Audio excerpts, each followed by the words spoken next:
السلام عليكم ورحمة الله وبركاته، ازيكم؟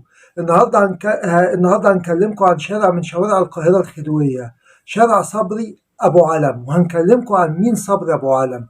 بس خلينا الأول نبتدي بالشارع مكانه فين. الشارع ما بين ميدان طلعت حرب اللي كان زمان اسمه ميدان سليمان باشا الفرنساوي، اللي قبلها كان اسمه ميدان البستان لأن المماليك كانوا عاملين فيها بستان، أو المنطقة دي معروفة كانت مليانة بساتين. وميدان عبد السلام عارف اللي هو ميدان الفلكي أو ميدان باب اللوق، تعتبر منطقة حيوية.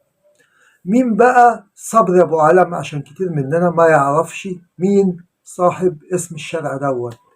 صبري أبو علم ده كان واحد وفدي، وكان من الأعيان، كان بيقولوا إن هو بيمتلك لوحده 500 فدان من أجود أنواع الأراضي. صبري أبو علم درس الحقوق أو القانون، وكان ما بيترافعش غير عن الأفراد اللي موثوق 100% إن هم أصحاب الحق، يعني كان راجل حقاني.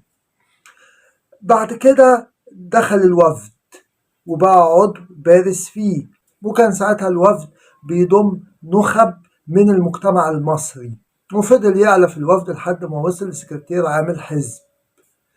بعد كده دخل معترك السياسة في سنة 1942 مع تشكيل مصطفى النحاس لوزارته. اختاروا ان هو يبقى وزير للحقانية اللي هو وزير العدل. الوزارة دي قعدت من 42 لحد 44، كانت تعتبر أطول وزارة وقتها. صبري أبو علم وحكومة الوفد برئاسة النحاس باشا اتصادموا مع الملك كذا مرة، مع القصر كذا مرة، وكان من أبرزها التصادم اللي حصل بسبب إصرار الملك على تعيين مستشارين لألم قضايا الحكومة اللي هي قضايا الدولة، وده طبعا أثار انتقاد صبري أبو علم وزير الحقانية وقتها. ليه؟ لأن ده كان من اختصاص النحاس باشا، هو اللي بيعين المستشارين في ألم قضايا الدولة مش الملك.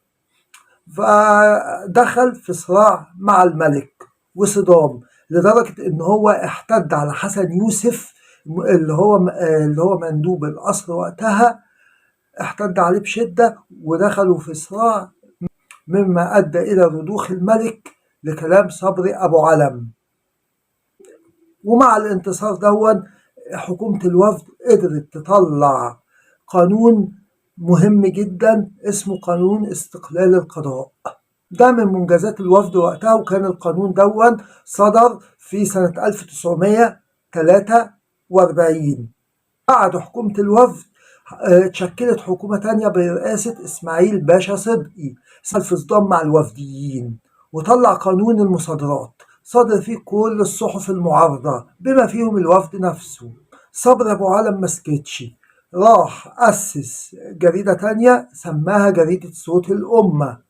راجل ما بييأس، راجل بيشتغل، ما يعرفش حاجة اسمها يأس. ولدرجة إن الدكتور عزيز فهمي كتب فيها ده وطننا، يا إما يكون لينا يا إلا يكون لأعوان الإنجليز. يقصد مين بأعوان الإنجليز؟ يقصد حكومة إسماعيل باشا صدقي وبعض وزرائه. في سنة 1947 اتوفى صبري أبو علم، ورثاه ونعاه كبار المثقفين من أمثال طه حسين. من أبرز الأماكن اللي موجودة في شارع صبري أبو علم قهوة البستان وجامع جركس اللي كان الشارع صبري أبو علم متسمي باسم، وجامع جركس اللي كان الاسم القديم لشارع صبري أبو علم. وبكده خلصنا لكم الحدوتة، وأتمنى تكون عجبتكم.